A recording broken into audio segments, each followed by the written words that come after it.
Estamos hablando las plenas desde el Hotel Ajaví, acá en el Salón Yaguarcocha. Este es un programa que llega gracias al auspicio de Inbauto del Norte de Chevrolet y tenemos el apoyo técnico y logístico de Rocco Producciones, Israel y Galo Vinuesa que nos están acompañando. Y tenemos ya nuestro último invitado en esta sesión de entrevistas con candidatos a la alcaldía de Ibarra. Nuestro invitado de hoy es Edwin Toaquiza y vamos a darle la más cordial bienvenida. Hablemos las plenas, Edwin, bienvenido a nuestro programa. Desde luego, Jorge Luis, muy amable, gracias a esta invitación. Complacido de estar aquí compartiendo este programa y a ver qué plenas hablamos hoy. ¿De dónde eres originario? ¿De qué barrio de Ibarra? Porque ¿cuáles son tus primeros recuerdos de esta urbe? Y un aderezo, ¿cómo se llamaba tu primer profesor de primaria o un profesor de primaria que te haya marcado la vida? Claro.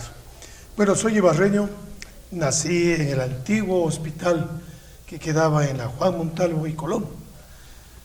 Soy del barrio, si se quiere, del Carmen, porque claro, mis abuelos maternos tenían la casita en la Rocafuerte y Colón. Ahí crecí yo mi infancia. ¿Qué me marcó? Como vivía tan cerca de la Salle donde yo estudiaba en la escuela, era el que se atrasaba todos los días, porque vivía a una cuadra. Entonces, en ese tiempo había la campana. Entonces yo esperaba que suene la campana para salir corriendo. Y obviamente llegaba a la fila de los compañeros y por ahí me ganaba un coscacho, una reprimenda de los profesores. ¿De cuál? De mi querido y recordado profesor Amado Puga. Es un verdugo de un porción de estudiantes de Ibarra. No, Amado Puga, pues, la disciplina de él, pero al mismo tiempo sí. muy cariñoso, muy carismático. ¿Cómo no? Un hombre valioso que nos formó, yo diría que en valores y la disciplina que es tan útil para la vida diaria. ¿Por qué crees que te pusieron tu nombre, Edwin? Y yo le pregunté una vez a mi madre, me dijo que Edwin estaba de moda en esa época. Y me pusieron, y el segundo nombre es Fabián. Decía, ¿y por qué me pusieron Fabián? No sé, dice, pero creo que a tu papá le gustaba. Pero Edwin te puse yo. Mi mamá me puso, que estuvo de moda en aquel tiempo. ¿Tú tuviste la oportunidad de leer cómics de esas revistas que alquilaban en los puestos? Claro. Cuéntanos, ¿qué leías? Archie, Juan Sin Miedo, El Llanero Solitario, Arandú, bueno, todas. En ese tiempo que no había las redes sociales, ni la televisión todavía, había así en blanco y negro esporádicamente, porque era un lujo un televisor. ¿Cómo no, claro? No, en que nos entreteníamos y creo que eso nos despertó la imaginación muchísimo. Claro. Ir a alquilar. Nosotros pagábamos para leer. Y claro, era el vicio, entre comillas, de aquella época, estar con las revistas. Y sin saber se desarrollaba la memoria, la creatividad, la lectura. ¿Cómo no? Y era apasionante. O sea, uno iba a preguntar, ¿ya llegó el número de esta semana? Todavía no. Y seguíamos la secuencia. Y ver los dibujos, y uno volaba, ¿no? La fantasía. Lágrimas y risas. Eso, las aventuras y en dibujos. No, impresionante, una linda época. Creo que nos ha marcado eso y nos ha dado cierta facilidad de palabra, esa formación que sin saberlo fuimos obteniendo en el quehacer diario de la lectura. Íbamos adquiriendo realmente un acervo cultural especial porque habían revistas que te daban datos de ciudades, de Latinoamérica, pues en general. Si el mismo Condorito representa todo un hito dentro del conocimiento. No, pues había en todo género. Corín Tellado, las historias de amor. Las novelas. Pero, ¿y el santo? El santo, Huracán Ramírez, Blue Demon. Ramírez, el santo, Blue Demon. Una fantasía, uno volaba en la cabeza de uno, la imaginación. ¿Asististe alguna vez al Teatro Popular, Edwin? Claro, al Gran Colombia Popular, porque eran los dos en esa época. El famoso Bermud del Gran Colombia, pues, la función Bermud, en la mañana de los domingos, 9:30, 10 de la mañana. Y es que uno decía, 2 películas por un mismo precio. Claro, el gancho. Toda la mañana del domingo ahí, viendo las películas. Y en esa época las de Cantinflas. Lo más famoso, lo más cordial. Y en el popular, que era eso, un poco más popular, las de santo, las mexicanas, las de esas picarescas. Claro. Era la única diversión que había en Ibarra, ¿no? De verdad que sí. Permanentemente. Y además los costos eran accesibles, no es como vas ahora al cine, Es que llevas $50 si tienes El una susto familia. era que de repente en esos dos cines aparecía don Wilson Flores con su impertérrita imagen cobrando los boletos. ¿Cómo no? Sí, ¿Qué pasa? cierto, ¿no? Y No, después fue una director persona- del diario La Verdad. Claro. ¿Escribiste algún artículo alguna vez de ahí? Muchos. Pero más me gustaba la crónica, narrar, escribir. Lo que más recuerdo del diario La Verdad, el reportaje de la Virgen del Cajas en Cuenca. Eso fue una cosa increíble. Sí, pues escándalo Impresionante, supremo. sí. Hicimos 2 o 3 días seguidos. Se vendió bien el periódico. Pero una historia espectacular, sui generis, la que pasó ahí. ¿Qué querías ser de adulto cuando eras niño? ¿Tenías alguna Toda proyección? la vida me fascinó la medicina. Ya. Quise ser médico. Pero en aquel tiempo no había facultad de medicina en Ibarra y la de Quito estaba saturada y yo veía que amigos de mi época hasta viajaban al extranjero para estudiar medicina. Entonces era O a Cuenca también. poco menos que imposible, era una carrera carísima. Y traté, pero no se logró, no teníamos la disponibilidad económica para una carrera de esas. Y me quedé frustrado, pero me encantaba la medicina. ¿Cuál consideras que ha sido tu logro personal más importante? Yo creo que tener un programa de radio de ayuda social. Esto me ha llenado de satisfacción, poder ayudar de alguna manera desde un medio de comunicación a la gente que más necesita. Y en eso hay historias, ojalá Dios me permita alguna vez escribir un libro, la historia de aquí estamos, porque hay capítulos realmente impresionantes con la gente común, de tristeza, de pobreza, de superación también, y de cosas extraordinarias que... Claro, esos dramas humanos que uno a veces piensa que son sencillos, pero son que tan no existen. complejos o que no existen. Porque visibilizarles a través de la radio es una Claro. oportunidad única de entender qué es lo que está sucediendo. Por con la eso realidad. alguien me decía, y es realidad, cuando quieras sentir la verdad de la vida, ándate a un hospital. Entra a la sección de enfermos graves y tú sales pensando de otra manera. ¿Cómo no? Sí, Y a propósito, por ejemplo, el hecho de tú estar trabajando en la radio, generas pues de alguna manera una expectativa especial. ¿Cuál ha sido, por ejemplo, un drama humano que resolviste en tu radio y del cual te sientes orgulloso y has visto que ha ido como optimizándose, mejorando ese vínculo con el drama que tú lograste? Hace muchos años atrás vinieron a mí una madre con un hijito que lo había adoptado, que tenía un año, estaba empezando a caminar y no podía ponerse de pie porque tenía la enfermedad que se llamaba pie codo, y que en un piecito es como un garfio para adentro. Y me decía, vea, ayúdeme porque tenemos que operarle, y me dicen los médicos que si le hacemos 2 o 3 operaciones, él va a quedar bien. Fue una de mis primeras colectas económicas, nos fue bien, recogimos el dinero, lo dimos, le operaron. Luego volvimos a hacer otra colecta, le operaron la segunda vez y me olvidé. Pasaron unos años y cuando estuve de candidato a mi primera concejalía, por allá en el 2005 me parece, caminando yo por algún barrio de la ciudad, sale la señora y me dice, qué gusto verle, vamos a apoyarle. Vea, dice, ¿se acuerda de este niño? Y le saca al niño ya más grandecito, con el pie totalmente curado, o sea, sano. Yo me emocioné. Digo, ¿él es el niño que ayudamos? Sí, él es. Se curó con sus ayudas, los médicos hicieron su parte y él ahora es un niño normal. O sea, qué bacán. Fue una experiencia que me dejó primero una enseñanza y una satisfacción íntima de haber podido colaborar para que esta criatura sea un muchacho normal.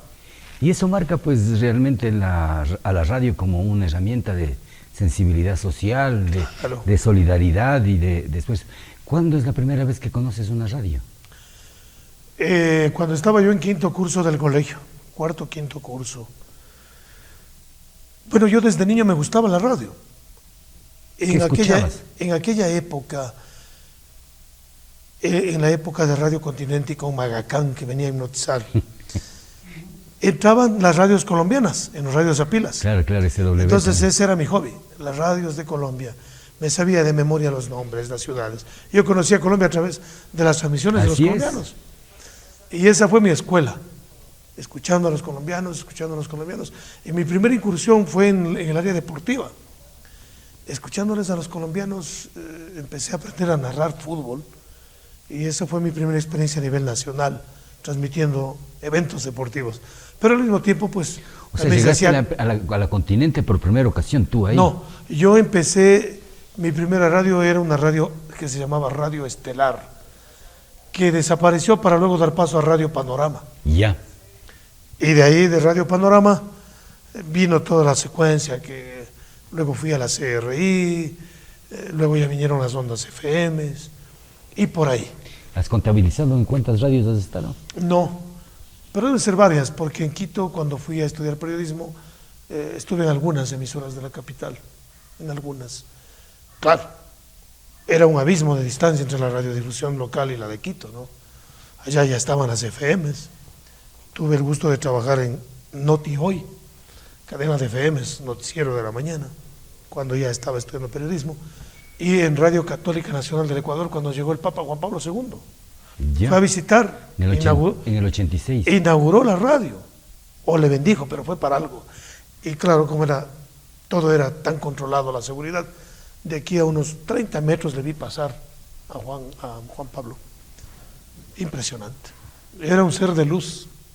Claro. Un ser de luz, la bondad, se le sentía el carisma de este Papa. Este mundo de la radio siempre es apasionante y desde luego ha contribuido a la ciudad de alguna manera con personajes como el tuyo, porque si es que tenemos no es la primera vez que un locutor se lanza para una dignidad como la alcaldía, hay muchos ejemplos, ¿no?, de comunicadores que han llegado a ocupar este puesto y que han hecho una tarea digna, otros quizás no, pero en general, ¿piensas mejorar la radio municipal en tu administración? O sea, darle el sitial que le corresponde como era La Voz de Imbabura. Sí, yo tengo un proyecto para la radio, pero primero decir que yo soy periodista. Yo egresé de periodismo en la Central, en especialidad televisión, que son 2 semestres más que la carrera normal. Y me ha gustado más la radio porque como que ahí me expreso más, aunque también en el manejo de la imagen sí lo hacemos, porque estudié televisión. De hecho, no pensaba volver yo de Quito. Yo estaba muy bien ahí. Había trabajado cuando estudiante en este programa deportivo de Teleamazonas, ¿cómo se llama? Deporte Total, y en algunas radios de la capital. Estaba enrumado allá, pero bueno, por esas cosas de la vida regresé. No me arrepiento, creo que de alguna manera me he realizado. Tengo una propuesta para la radio municipal. Una radio pública no puede ser totalmente comercial, o sea, ahí están equivocados del medio a la mitad. Sí. Por algo tiene financiamiento y por algo se le entrega a una institución. Naturalmente. Para que deje de preocuparse por el financiamiento y le priorice la cultura, el mensaje y el contenido de una radio. Que tampoco significa hacer una programación lánguida que no llame la atención. Sí. Hay tantos géneros que no se han explotado y tantos tipos de programas que en una radio pública se la debe ensayar y se lo debe desarrollar. La radio municipal, la radio pública, debe trabajar con responsabilidad social primero y enfocándose en el mensaje cultural y yo diría que hasta de educación e investigación. Hay tanto por hacer. Tú escuchas las radios de Alemania, la BBC de Londres, etc. Las transcripciones ahora, los podcasts. Están a otro mundo. A mí me ha penado mucho oír a la radio municipal como es ahora. Es una pena. Mejor dejemos eso ahí. Sí. ¿Te han confundido alguna vez con algún actor o algún artista? No. No creo. Con mis defectos ha de haber pocos, entonces no hay cómo confundirse. ¿Alguna vez has tenido una premonición, algún dejo de intuición y se te cumplió? Sí, cómo no. Ahora mismo pienso que vamos a ganar la alcaldía, estoy seguro, porque donde voy la gente quiere el cambio, definitivo. Y además es algo normal, es una reacción normal del ser humano al cambio cuando si yo me paso tomando 3 tazas de café, me va a saturar y voy a querer una agüita, ¿no? Es lo que pasa. La gente está cansada de todo lo que ha pasado en las últimas administraciones, escándalos, visos de corrupción y todo esto en una población afectada por el COVID, con la pandemia, con el desempleo, con la inseguridad. Es como querer hacer leña del árbol caído. Yo camino y y la gente dice, vea, vaya tranquilo que no queremos más los mismos, vamos por el cambio. Un 98.9% está en ese criterio. Acabas de tomar o de retomar una idea que a mí me parece sumamente trascendental, sobre todo considerando que con el COVID, con la pandemia, mucha gente salimos quebrados, rotos en distintas partes del alma o de la vida o de la situación económica y no se han preocupado de la salud mental. El COVID golpeó y los que se salvaron de la muerte han quedado con secuelas, unas muy visibles y otras imperceptibles que afloran. De hecho, nosotros estamos pensando, por ejemplo, la propuesta nuestra es en el tema seguridad, también dar ayuda psicológica en los barrios. Hay gente en los barrios que yo he visitado, no ahora, de toda la vida que hemos hecho obra social, no ha cambiado nada. Los viejitos siguen arrinconados en un rincón, muriéndose de hambre, enfermos. Las mamitas con sus hijos en brazos solo toman agüita de canela en la mañana y tienen que esperar hasta el otro día. Hombres sin trabajo que a veces caen en otras cosas de su desesperación. De modo que la administración de una ciudad no puede ser solamente preocuparse de la obra civil, tiene que tener rostro humano. No podemos tener un alcalde indolente ante el dolor de los demás. Un alcalde está en plena capacidad de dar de comer por lo menos 3 comidas diarias a los desocupados y a los menesterosos y a los que están sin trabajo, porque si no, ¿para qué es un alcalde? Mira, claro. En Europa, donde sea, hay pensiones para los desempleados, eso no es competencia del municipio, pero sí unos comedores populares para la gente que necesita. Eso es humanitario, elemental, pero aquí nadie lo regresa a tomarlo en cuenta.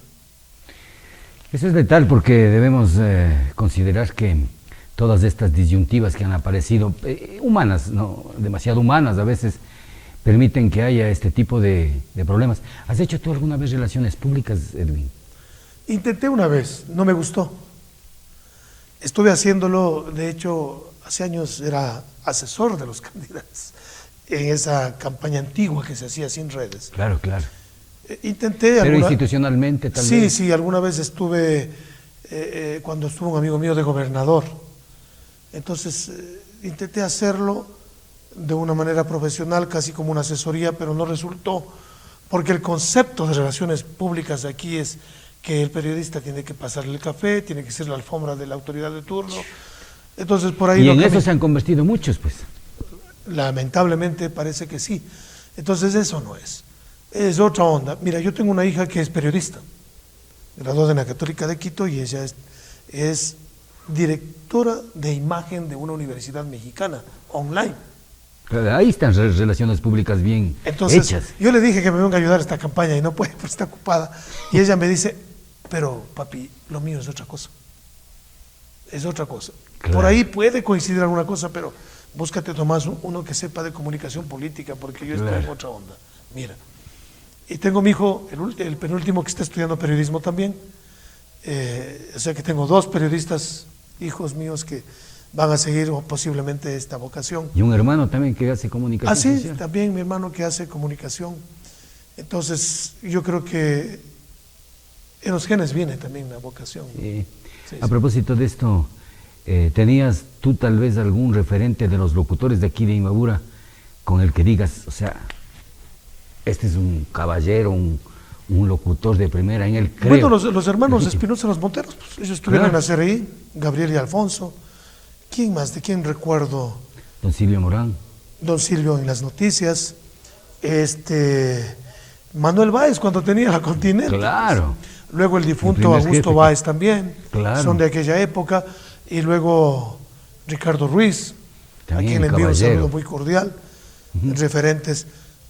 Ibarra siempre se ha distinguido por... ¿Sí trabajaste en la radio municipal, Edwin? Arrendé el espacio un año en una administración anterior. Luego, como en la política abunda la maldad, tuve que salir de ahí porque no entendieron la labor que hacíamos y mejor fue alejarse. Claro.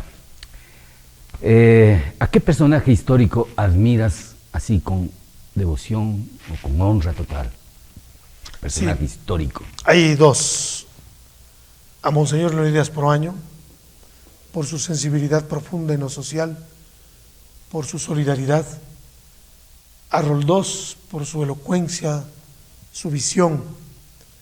Y yo diría que en estos dos personajes tengo un referente de vida. Claro, y bueno, ¿algún vivo?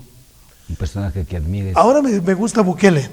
¿Ya? Bukele, porque me identifico mucho con lo que él está haciendo, con su filosofía, con su forma de hacer política. ¿Crees en las almas gemelas, Edwin? Sí, desde luego. Y podríamos hacer un programa sobre la reencarnación para profundizar un poco. Claro que sí. Alguna vez alguien me dijo que me habían visto en Bogotá. Y yo hasta esa época no había viajado nunca a Bogotá. Y juraba y rejuraba que me vio en Bogotá. Me describió la ropa y todo. Yo, veo, usted está loco. Usted estuvo en Bogotá. Entonces, alma gemela en el parecido puede Claro, ser. O es la bilocación que llaman, estar en dos sitios. Y el alma gemela, yo creo que hay un poco de confusión. No es en pareja. Puede ser también mujer, hombre. Claro. Las almas gemelas. Uh-huh. Entonces, la alma gemela en un matrimonio, en una pareja, sería fabuloso. O a lo mejor sería aburrido, porque con los mismos gustos, pensando igual, Claro. tal vez se va a chocar demasiado, ¿no? Pienso que sí. Pero sí hay almas gemelas en el sentido de vocación, de sentimiento, de todas esas cosas que son de otra dimensión. Y espiritualmente, ¿cómo te sientes bien? Sí, ¿A sí, quién sí. apelas? A ver, yo me defino como un cristiano humanista, hago mucha oración. Mi oración preferida es el rosario, lo hacemos en familia casi todos los sábados y cuando es necesario. Y he encontrado en esta oración paz, me da paz, sobre todo en el convulsionado mundo en que vivimos los periodistas, los abogados, porque también le hago a la abogacía. Y en esto de la campaña, si no haces oración, hermano, el estrés te mata. Creo que estudiabas con mi madre. Sí, cómo no. Tu madre fue mi compañera en el estudio de jurisprudencia, en la particular de Loja. Creo que nos graduamos juntos. Sí, creo.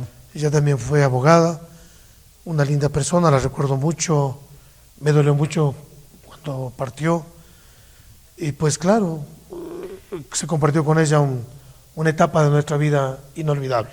Entonces, ¿sí crees en la reencarnación? Desde luego, pero no como lo plantean algunos autores. Yo estoy por una tesis después de años de leer y investigar. La gente separa la resurrección de la reencarnación. Y yo creo que son las dos partes de un mismo proceso. Porque la reencarnación es previa, la resurrección es al final. Claro, es como que fuera una especie de círculo de pronto en el que... Es como cuando tú entras a primer grado, segundo, tercero, luego el colegio y la universidad. Una vez que has culminado toda tu preparación, ya no regresas. Y vas a otra dimensión donde ya, luego del proceso, pues, tomas otra dimensión. La resurrección, en cambio, es esto de que cobren vida todos los que han dormido, pero luego de que has pasado varias etapas de reencarnación. Claro. Porque alguien me decía, un autor que conoce mucho sobre el tema, yo le decía, oiga, ¿por qué muere un niño a los 3 años y muere otra persona a los 100 años? ¡Qué injusticia! Y mucha gente decía, pero eso es injusticia divina. No, nada tiene que ver. Entonces este especialista me decía, no, aquí Dios no interviene para nada, nos ha dado libre albedrío, y si tú coqueteas con la muerte te mueres muy temprano, pero nadie vive más de lo que le falta. O sea, este niño que murió a los 10 años, le faltaba 10 añitos para cumplir este nivel, y tiene que irse, claro, tiene que subir de nivel. Y al otro le faltó 100 años, porque a lo mejor se demoró, no tuvo la oportunidad, o su vida anterior fue tan pecaminosa que se demora el compensar ese puntaje que le faltaba. Es súper hipótesis, ¿no? Y ahí viene una cosa, la codicia, la envidia, la maldad, no tiene sentido. Porque si tú dominas estos temas, sabes que al descarnar, tú mismo te has hecho daño. Porque dicen los conocedores profundos del tema, que si tú, por ejemplo, en esta encarnación fueras codicioso, ambicioso, hiciste daño a mucha gente por el dinero, Cuando reencarnes, la misericordia divina te permite que tú escojas cómo enmendar aquello que te falta aprobar.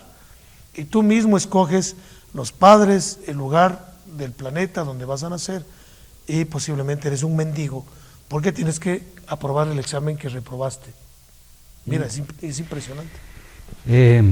¿Cuál recuerdas de los consejos de tu padre o de tu madre que siempre se te vienen a la mente? Mi padre me decía, debes ser tan correcto y tan transparente que cuando quieran hacerte daño tengan que mentir. Eso me decía. Muy bien, muy bien. ¿Qué película extraordinaria viste en el Gran Colombia y no te puedes olvidar? Quo Vadis. Verles a los romanos disparando flechas. ¡Qué bestia! Impresionante. Y para esa época, esos efectos de esa película, claro, increíbles. Quo Vadis. Sí, sí, sí. La mejor película que no me olvido nunca. ¿Cómo es que ponían en el Gran Colombia? En Stadmacolor, ¿cómo era? Decían película en Stadmacolor. Stadmacolor. Veíamos eso. Claro, y es que eran unos colores deslumbrantes, Claro, casi como pintados. Claro. Increíble. Gran Colombia, Gran Colombia. ¿Cómo apoyar las iniciativas de las personas con discapacidad, Edwin? Incorporándoles como manda la ley, dándoles la oportunidad. Son seres, yo diría, no con capacidades especiales, con capacidades sobrenaturales, porque alguien que vive en nuestro medio sin una pierna, sin un brazo, es un héroe. A ellos hay que tomarlos en cuenta, la ley y la Constitución ampara, y más que eso, debemos ser solidarios con ellos. Cuando tú te enfermas, valoras la salud, y cuando estás sano debes valorar al que necesita algo. Si tú no compartes lo que Dios te ha dado, no tiene sentido tu vida, no vales para vivir, por más millonario que seas. La voz de los comunicadores o la palabra de los periodistas siempre tiene contradicciones, quizás opositores, de alguna manera también enemigos. ¿Has tenido tú problemas por haber hecho una denuncia pública en tu radio y se disparó probablemente un caso que debió haber sido conocido por la sociedad? Se han complicado denuncias por maldad de la gente. Jamás en estos 28 años de mi programa hacemos denuncias con mala fe. De hecho, nosotros exigimos identificación, documentos, etcétera. Pero alguien se aprovecha por hacerte daño, utiliza. Alguna vez un señor que es de aquí de Ibarra, de cuyo nombre no quiero acordarme, me calumnió y me metió en juicio, sin más ni más, solo con el propósito de evitar que sea candidato. Y se inventó cosas, formuló grabaciones, se prestó a otros señores de otra radio y trataron de hundirme. Yo todavía no era abogado y tuve que estudiar Derecho porque me enjuiciaban. Buena. Venía un ciudadano y denunciaba, en vez de decir quién me denunció e irse contra él, me enjuiciaban a mí. O sea, encontraban el motivo preciso para tratar de hacerme daño. Y como no habían abogados, había un poder aquí económico que manejaba todo, los abogados no querían defenderme, a tal punto que yo ya me regresaba aquí, entonces dije, no, vamos a estudiar Derecho.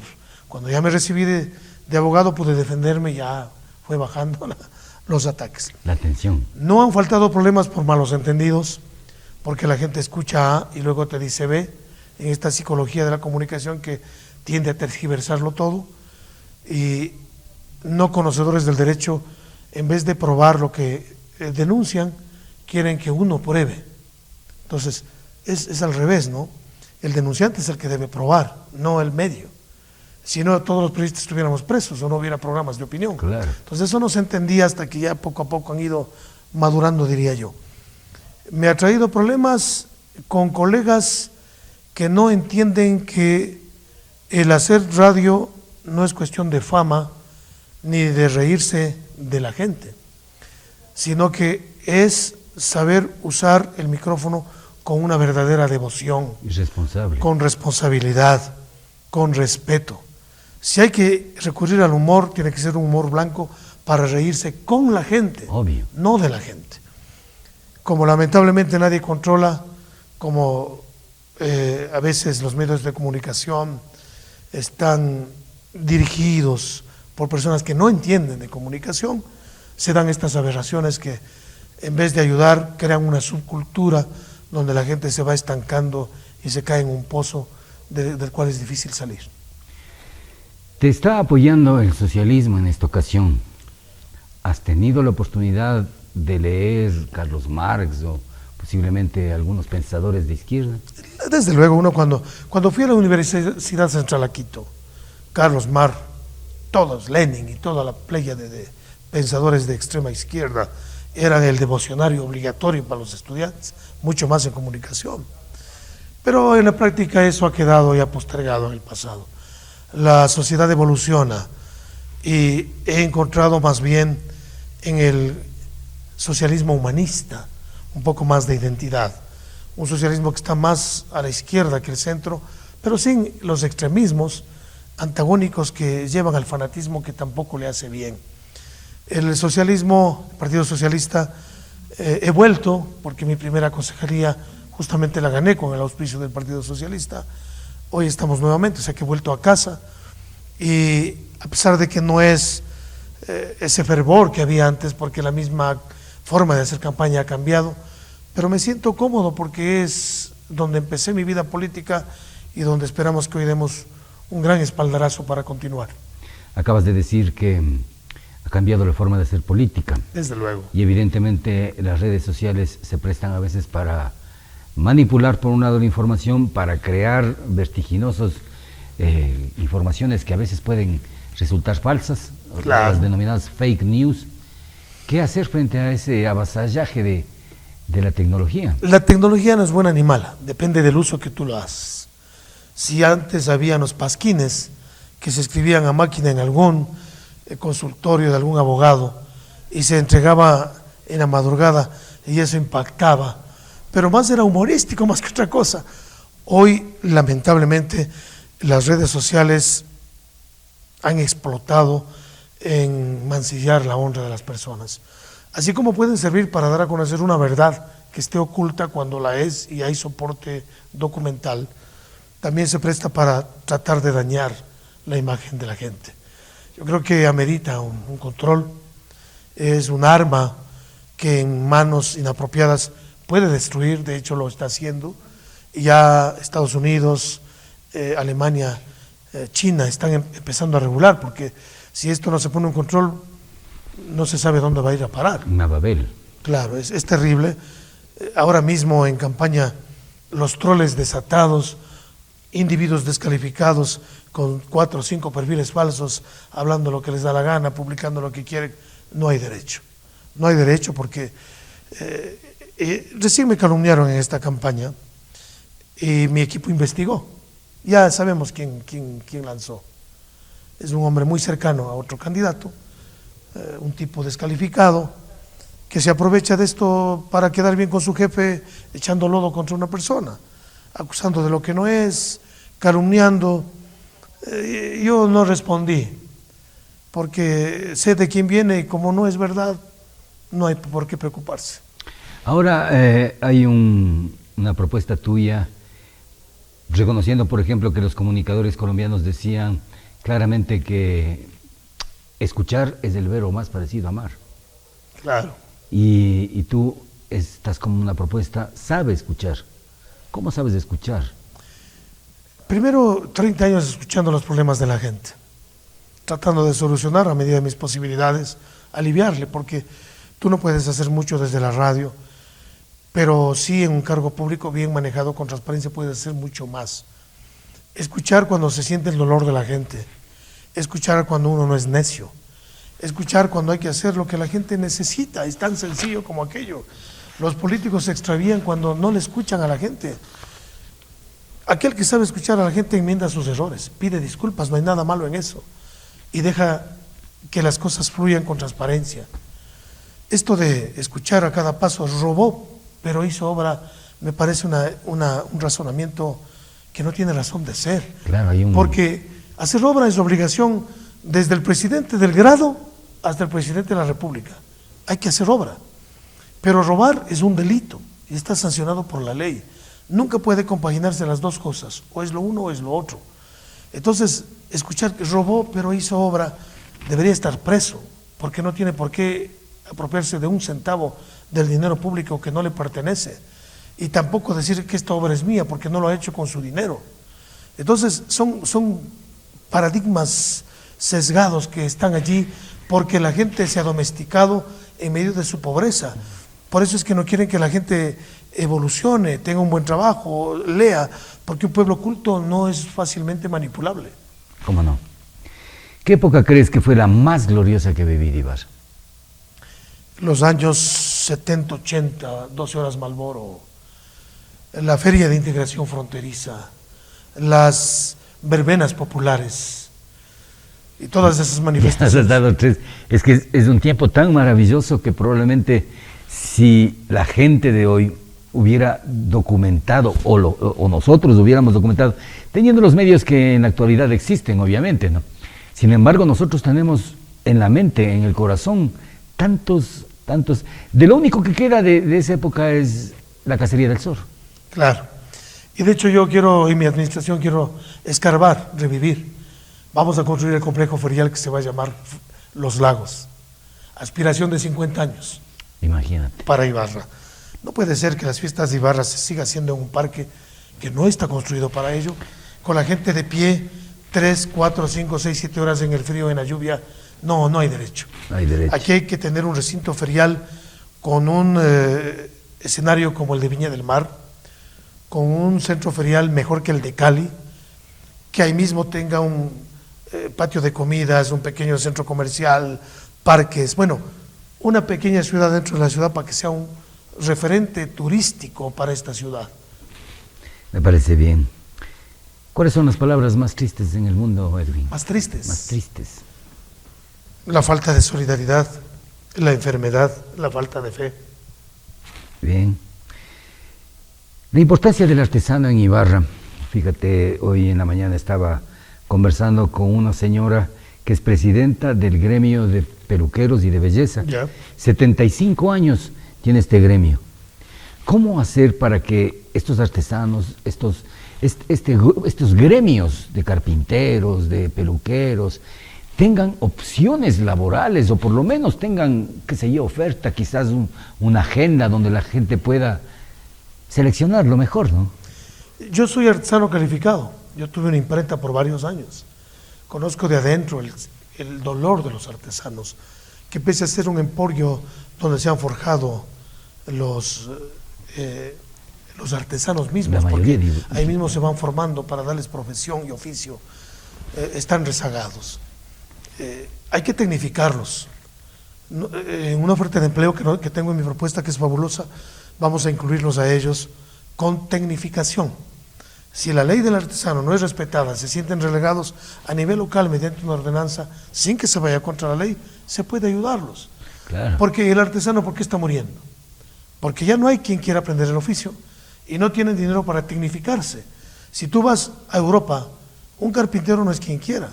Tiene la mejor maquinaria, diseña los mejores muebles, tiene un nivel de vida más alto que el común de la gente. Los artes y oficios en otros lados son supramente valorados. Aquí tú escuchas un carpintero, uy, yo no puedo ser carpintero. Todos quieren ser médicos, doctores, abogados, pero sin ellos la sociedad sería incompleta.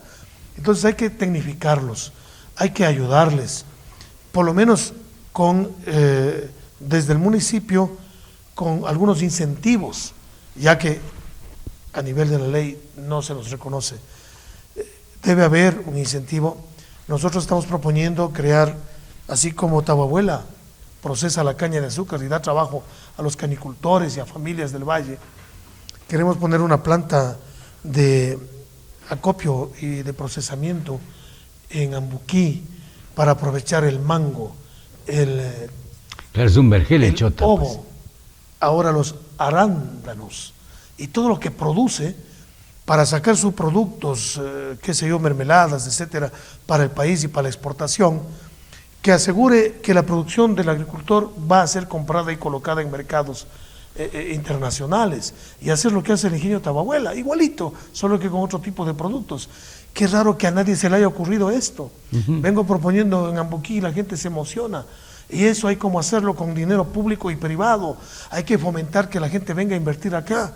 Pero la gente no te invierte donde sabe que hay una administración corrupta. Agarran y se van para otras ciudades. En el mundo hay empresarios que quieren invertir y ya están buscando ciudades, municipios transparentes, no países, porque resulta más complicado. ¿Cómo no? Y yo te cuento una anécdota de Ibarra, hace un par de años, vinieron unos inversionistas a querer construir casas en Ibarra, no de ayuda social, sino unas casas bonitas para clase media.